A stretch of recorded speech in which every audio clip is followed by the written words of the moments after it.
you to the organizers for having me here today and allowing me to share my science with you. Actually, my story begins about 5 years ago at Cold Spring Harbor in New York, where I was there attending as a developmental neurobiologist and had the unfortunate pleasure of sitting down at breakfast and speaking to some cancer biologists who began telling me about extracellular vesicles. And I thought the story about extracellular vesicles was quite provocative. As a developmental neurobiologist, I knew if you took the embryonic brain of a mammal and you performed a coronal section, that the embryonic brain contains these cavities called the ventricular system. And the ventricular system is filled with cerebral spinal fluid, or CSF. And this CSF really functions as a developmental signaling reservoir. And so we wondered really early on whether or not the developing embryonic brain might harbor extracellular vesicles within the CSF. So we did these experiments with mice, rats, and even did experiments with human embryos. And one of the things that we did was to inject the lateral ventricles that contain cerebral spinal fluid with tracer dyes. And we just really quickly injected either in utero or ex utero and immediately extracted the cerebral spinal fluid. And we performed a number of really large-scale studies that are really nicely summarized by this little movie of nanoparticle tracking analysis that demonstrates there's a lot of particles inside of the embryonic CSF. Some of these include extracellular vesicles known as exosomes, and we could take these exosomes and crack them open and subject them to high-throughput assays, things like LC-MS/MS, as well as microRNA microarray analysis. And we validated that there is a small cohort of microRNAs that are present within these EVs. And I just really want to point out briefly this LET7 family member, because LET7 seems to pop up over and over and over again. So this was actually 6 months prior to me leaving my postdoc. I wasn't really thinking about studying extracellular vesicles, but I said, you know, maybe this was quite a rudimentary study that we performed. I said, maybe we should look a little bit deeper into this. And so we acquired CSF from different age patients, 2 years, less than 2 years of age, 10 to 15 years of age, and greater than 70 years of age. And we began characterizing the CSF extracellular vesicles. They contained microRNAs. They were present throughout life, although their quantities and some of their components seemed to change as well. So what's inside of these EVs, or what's inside of the CSF? We find all kinds of different particles. We find these very large vesicles we think are exosomes. We find these small exosomes. We find larger exosomes. And then, of course, our notorious component that always shows up in our P100,000 fraction, which we like to refer to as our dirty fraction, are these small ribonucleoprotein complexes. And we think that these may be related to the axomers that have been recently described. So a question that we have then is, inside of the CSF, there's lots of these particles, and we want to know the relative contributions of different cell types to the CSF pool. And we also want to delineate not just the source, but also the target cells of these EVs and what their functions are. So we were impressed by the idea that in children less than 2 years of age, that there were a large number of these CSF extracellular vesicles. If you perform a coronal section throughout a young child's brain up until about 18 months of age or so, you would note around the lateral ventricles, these holes within the brain, there is a region called the subventricular zone. And the subventricular zone of these young children contains neural stem cells. These neural stem cells give rise to a wide range of cell types in the brain, including astrocytes and neural stem cells, and then eventually this sort of process peters out in humans. If we looked in the site of the SVZ, this is actually from the third ventricle, but a very similar phenomenon in the lateral ventricles. There are these nice, beautiful neural stem cells that have this basal projecting process that frequently wraps itself around blood vessels. They have an apical process as well that projects into and is contiguous with the CSF, and there is a primary non-motile cilia present that's projecting into the CSF. These cells divide, giving rise to other cell types, and eventually other cells come and join and create the SVZ, the adult SVZ, and during this time in development, there are microglial cells that are a type of brain immune cell that comes in and infiltrates into the brain. So we had done a number of simple experiments where we injected, along with tracer dyes, we injected DNA plasmids into the lateral ventricles of these mice. We then apply a small current, and depending on the directionality of the electrodes, we can dictate the uptake of DNA into certain cell types. And so, for example, if you look at the lateral ventricle, we can label all the neural stem cells that surround the lateral ventricle. So we can do things like overexpress proteins, we can knock things out, do shRNA-mediated knockdown, and so on.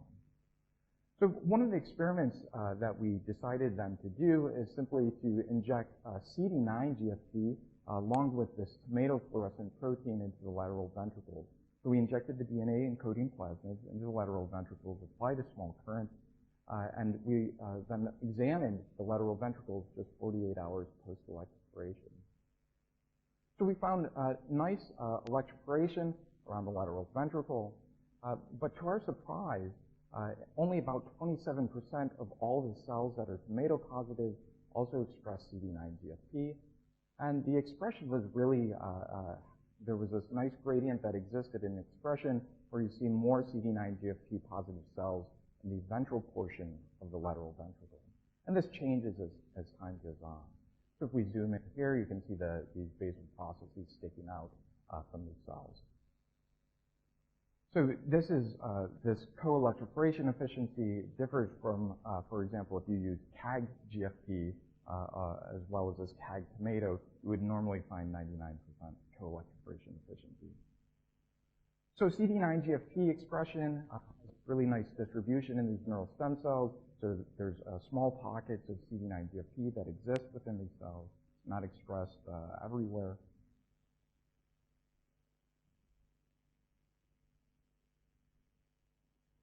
And we confirmed that these cells that are both red and green are actually neural stem cells, so we stained for different markers, including Nestin, which is a typical marker of neural stem cells. And to our surprise, we absolutely did find CD9 GFP that was outside of electroporated cells. But what we didn't find, which was kind of surprising to us, is we did not see CD9 GFP surrounding other cell types. So we didn't see this typical transfer that we really hoped for and anticipated. And indeed, if we counted or quantified 2 days post-electroporation, 7 days, 21 to 28 days post-electroporation, we found a time-dependent decrease in the number of extracellular vesicles, or I should say the number of CD9 GFP particles. And so this made us question whether or not this was an active mechanism of removal of these extracellular vesicles, or potentially the CD9 GFP was being degraded, or perhaps there was a passive mechanism of removal where CD9 GFP was just going into the lateral ventricles or potentially into the blood vessels.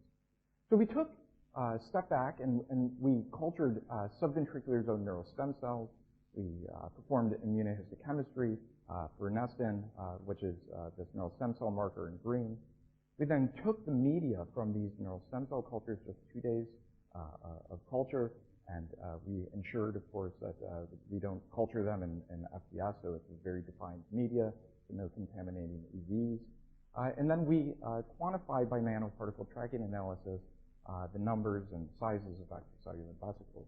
So there's about 4 different peaks that come up in the media, and if we perform our P100,000 fraction, so this differential centrifugation process, we can isolate we can isolate 3 different peaks, and then we could subject those EVs to further purification by sucrose gradient fractionation and isolate these extracellular vesicles called exosomes. And we then injected dye-eye labeled P100 EVs or exosome EVs into the lateral ventricles of mice. and look to see where these dye-eye labeled EVs went. And I'll just kind of fast forward to one very simple concept, and that is if you zoomed into the brain, you would find along the lateral ventricles, you would find these cells that stain positive for markers such as IDA1, which is a microglia marker, as well as CD11B, which is a specific type of microglia marker. And if you look where the dye-eye labeled vesicles went, they were taken up by these microglia. So we quantify this for both the P100 dirty fraction at postnatal day 1 and 2, as well as for exosome fractions as well. And what we found was the predominant cell type, obviously taken up, that was taking up these EVs were microglia.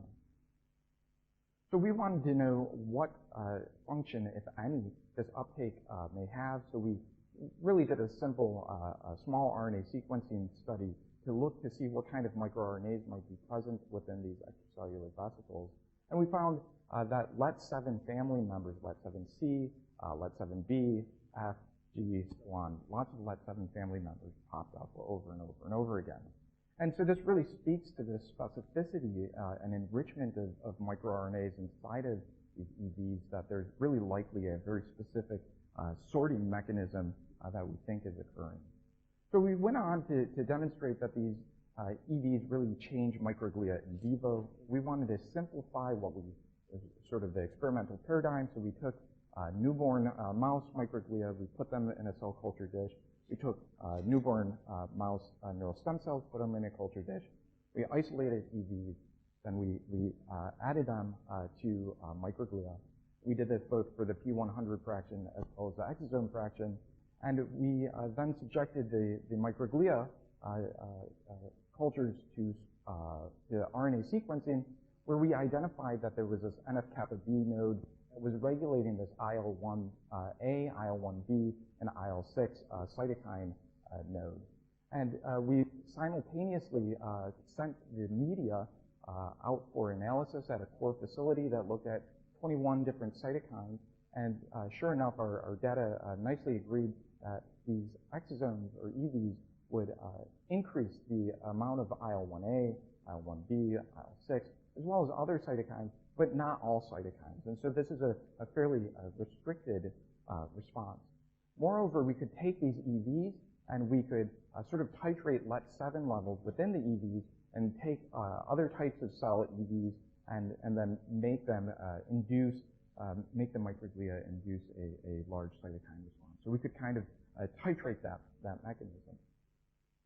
So really briefly, we went on to demonstrate then that these neural stem cells from the SVZ release extracellular vesicles that are taken up by microglia, kind of recruit them out, and then these microglia release cytokines that then generate this negative feedback loop to inhibit neural stem cell proliferation. So about 5 years ago, too, when I started my lab, I decided that I would make a transgenic mouse. We actually wrongly called our mouse Expo for a little while, not Exobo. But nevertheless, we decided on the name transgenic inducible GFP exosome or extracellular vesicle reporter mouse or tiger mouse. We took the tiger mouse. It has this LOX-P, stop LOX-P, GFP, targeted to the ROSA26 locus. And then we mated these mice to mice containing LOX-P, stop LOX-P tomato. And then we could introduce Cre recombinase to remove the stop sequences and induce fluorescence of our marker proteins. So in this particular case, we electroporated with the Cre recombinase into the lateral ventricles, and this resulted then in recombination, resulting in tomato expression in cells as well as CD9T expression. So our tiger mouse works, and it works well. We then took these mice and we mated our tiger mice to mice containing a CAG promoter, which is a ubiquitous promoter that drives the expression of a tamoxifen-inducible Cre-ERT2. And then we injected tamoxifen, and we could detect recombination through IVUS imaging in a wide range of cell types, or in a wide range of organs. We took these organs, then subjected them to DISCO or to clarity to make the tissue transparent. We then could image this transparent tissue by multiphoton microscopy. Let's see if this works. And so this is a spleen, but we imaged several organs. And so this is a transparent spleen from our tiger mice mated with a KEG3 ERT2. We get nice recombination and fluorescence. The different colors correspond to the depth of imaging. So we can see cells that are nicely labeled. We could also take these mice and instead of giving them tamoxifen, we can just take the cells, place them in culture, and then add tamoxifen to the cell culture, and this induces recombination, expression of CD9-GFP. Or we could take the clarity brains that were imaged by multiphoton, and then we could go back and slice them and perform immunohistochemistry and look at the brain, stomach, heart, kidney, look at different cell types. One of the things that we noted with our clarity brains was when we imaged them, there were lots of cells that had this really bushy morphology, and this is reminiscent of what astrocytes look like. And so we looked inside of the cerebral cortex using immunohistochemistry, looking at different markers, including GFAP and glutamate synthetase, to determine whether or not astrocytes express CD9-GFP. And indeed, the cell type that is expressing CD9-GFP in this condition are astrocytes. We also took our tiger mice and crossed them with these nestin-free ERT2 mice. And nestin is expressed in certain types of neural stem cells. And we get really robust recombination of tomato, and depending on the dose, we get either sporadic labeling or very high labeling of CD9-GFP positive cells. And what's nice about this is actually it's not all cell types that are labeled. You get CD9-GFP positive cells, tomato positive cells, and in some cases you get CD9 positive as well as tomato positive cells. So we have great hopes that this will allow us then to look at cell-to-cell interactions. Surprisingly, we couldn't induce the expression of CD9-GFP in many different neuronal subtypes, and we tried through many different mechanisms. And so we wondered really what was the relative expression levels of CD9 in different cell types. And this is from some bioinformatic analysis and single-cell RNA sequencing. So CD9 is really highly expressed inside of astrocytes by single-cell sequencing or using astrocyte-specific ribotrap mice where you can look at actively translated mRNAs, and CD9 is highly expressed in the visual, motor, somatosensory cortex as well as the hypothalamus and cerebellum. We then cultured these cells, these astrocytes from newborn mice, and instead of getting 4 or 3 different peaks, we actually get a unimodal distribution by nanoparticle tracking analysis. So we get really just one peak of extracellular vesicle sizes from these astrocytes. So very different. And we went back and we sequenced, we performed small RNA sequencing of these EVs from astrocytes. And LET7 family members are highly expressed inside of these astrocyte EVs very early on.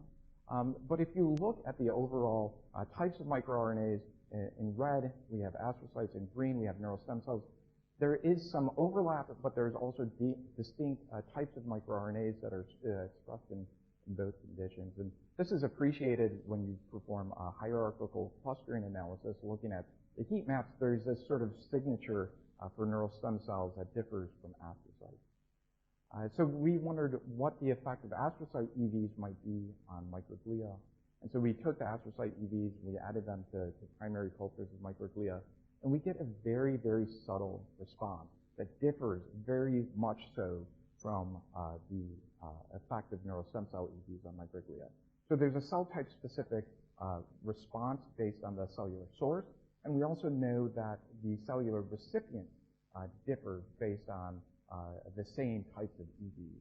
So they're interpreting this information somehow, and we think this corresponds to differences in the RNA, small RNA signature.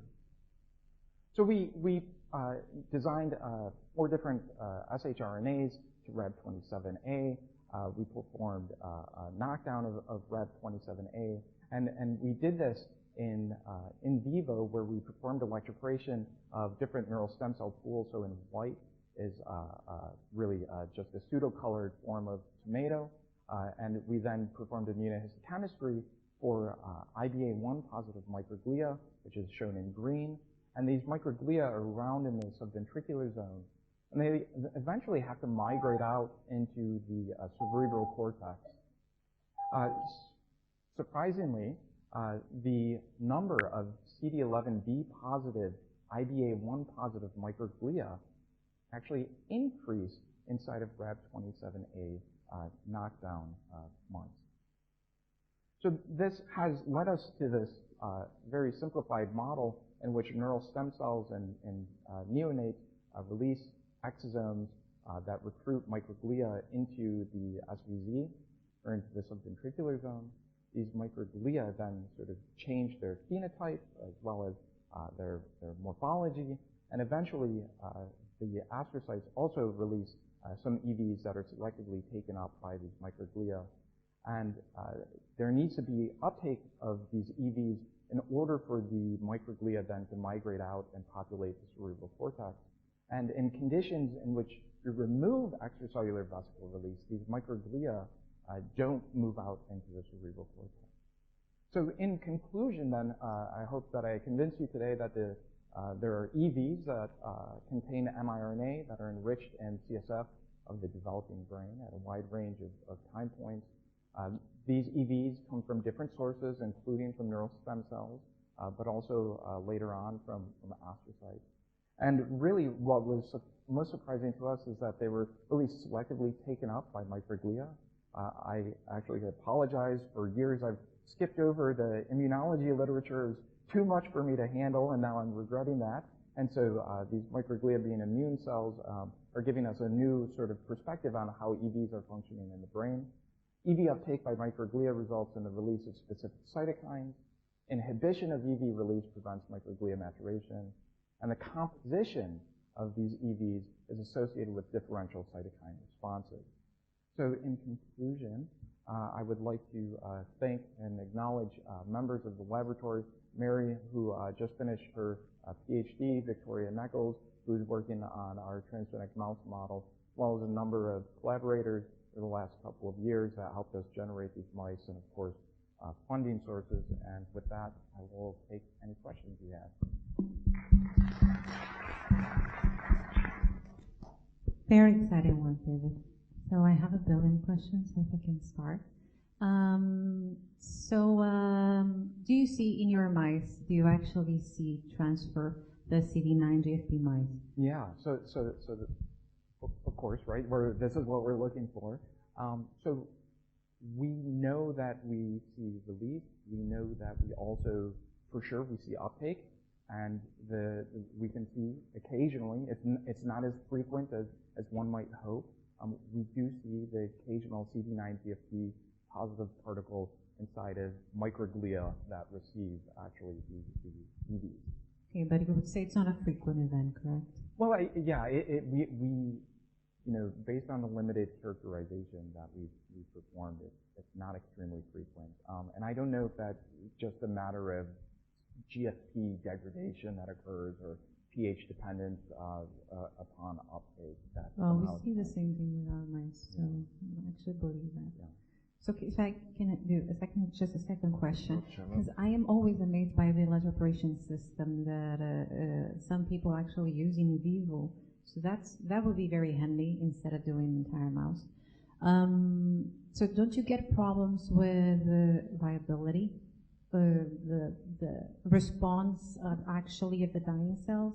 Some of them might. During electroporation? Yeah.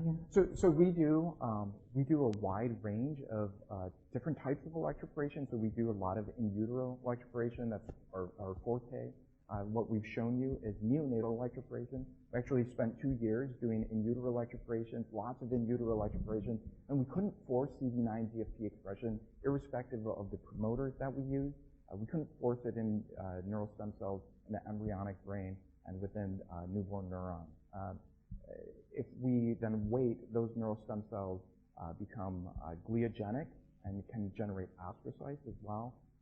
And there we can electroporate neonatally in newborn mice, and we have absolutely no issues. Neonatal is the simplest thing. If anybody ever wants to learn it, it is so fast and quick and easy. The embryonic's a little bit more complex. So we have no issues with neonatal electroporation. Thank you. Very impressive. So maybe I missed it, but how do you explain that some cell types, they do express CD9 and some others they don't? Yeah, no, this is a really fascinating question for me. I'm hoping somebody can tell me the answer to this. So I want to point out actually two really surprising things out of ignorance and naivete. That one was that we get CD9 GFP localization that is very unique based on cell type. And it differs if you put those cells in vitro versus in vivo. And in fact, if you look, for example, at ependymal cells that line the lateral ventricles later on, we get very precise apical localization of CD9 GFP to motile cilia. This differs very much from what we see in neural stem cells, which differs from what we see in astrocytes. There's a very precise mechanism of localization, which is really shocking. I thought it would be much more straightforward. And then the second thing that was really surprising is we spent a lot of time swapping out different promoters to force CD9 GFP expression. So the only answer that we can come up with is that there has to be a post-transcriptional mechanism that is regulating CD9 expression and the levels in different cell types, because it can't be transcriptional. It can't be, because we put these strong promoters there and we can't force expression. I don't know why. Thank you. Wow, that's tall. Wow, cool stuff. My question actually was very much related to this, right? So you've tried different promoters and you don't think it has a specific avidity to express in neural stem cell. Sorry, I'm talking about the CD9 GFP electroporation experiment that you showed at the very beginning of your talk. You don't think that has to do with a increased, ability for those particular cells to uptake this DNA because you see it in other cells. You really think it has to do with somehow other cells shut it off for unknown reason? 100%, because we know, for example, if we take our mouse and we inject moxifin in the tiger mouse, we know we get recombination that occurs and the generation of neural stem cells, for example, and neurons that are tomato positive. Yeah. So recombination 100% occurs. We also know that CD9 GFP expression is occurring early on in these neural stem cells because they're green. But if we look later on in those neurons, they're not green. They're not CD9 GFP positive. And it's the same exact story with electroporation. And you would think, if anything, right, when you electroporate, you have very high numbers of these plasmids, and you're forcing expression or using strong promoters. But no, it's very selective. And we know from experience, we get very high co-electroporation efficiency. You use tomato and GFP. At one point, we were so intrigued by this, we took the tomato plasmids that we have with a CAG promoter, and we cut out tomato, and we put CD9 GFP, and it's the same exact lot. Everything's the same.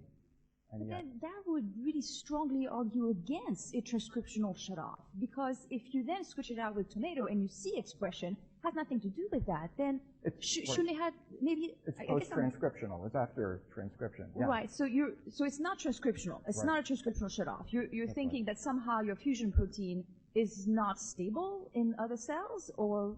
Yeah, it could be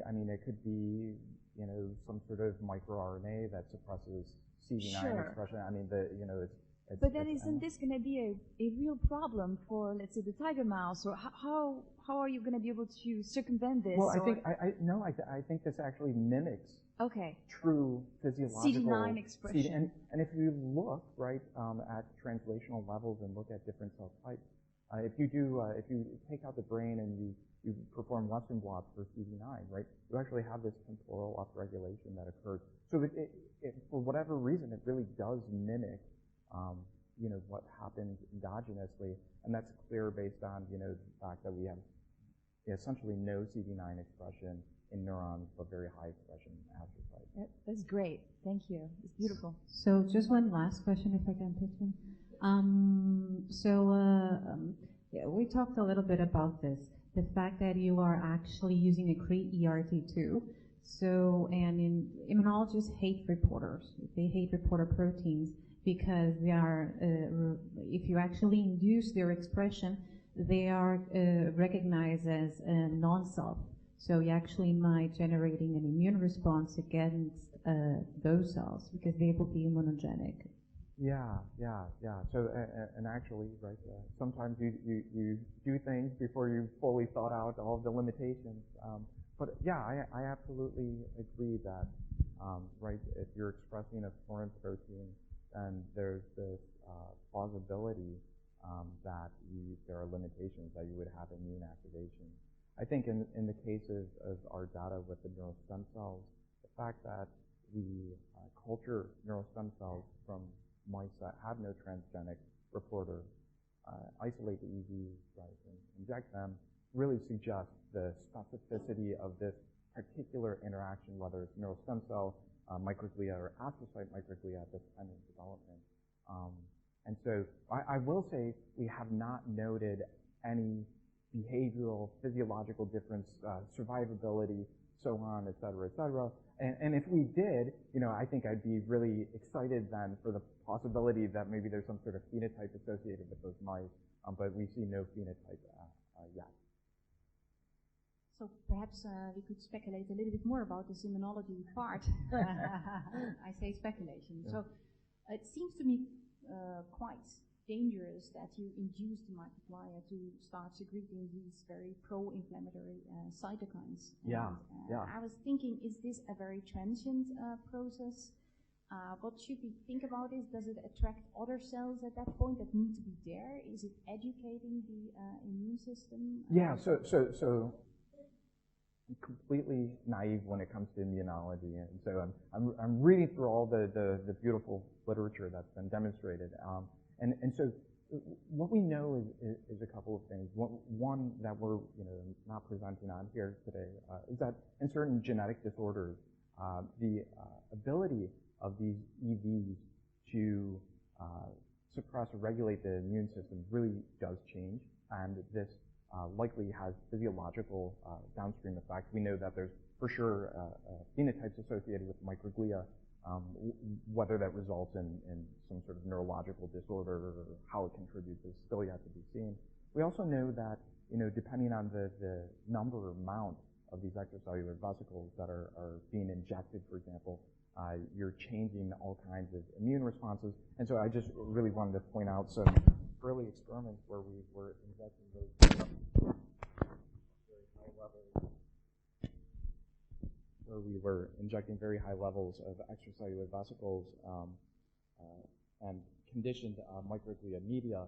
And so this is, these red cells are these IDA1, CD11B positive cells. And so you generate these enormous cysts in some cases. And so clearly, and we also have a collaborator at Michigan State University where we've been infecting neural stem cells with different viruses and then looking at how this affects content of EVs and downstream effects.